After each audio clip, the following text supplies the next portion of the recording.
Hello అమ్మా. ఏంటి call చేస్తుంటే కట్ చేస్తున్నావు? అంత బిజీ అయిపోయావా? అంటే అమ్మా, కొంచెం వేరే మూడ్లో ఉన్నాను. ఎవరు కాల్ చేస్తున్నారో చూసుకోలేదు. సర్లే, వచ్చేటప్పుడు 2 కిలోల టమాటాలు తీసుకుంది. ఇది చెప్పడానికి ఎన్నిసార్లు కాల్ చేసావా?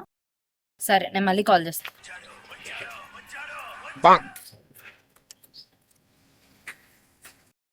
కృష్ణ, కృష్ణ, కొన్నిసార్లు మాటతోనే కాస్తే కొన్నిసార్లు మనసుతో కూడా ఆలోచించాను. ఏం మాట్లాడుతున్నావు కృష్ణ? ఏమవుతుందిరా? ఎందుకు ఇలా మాట్లాడుతున్నావు? ఏం లేదులే.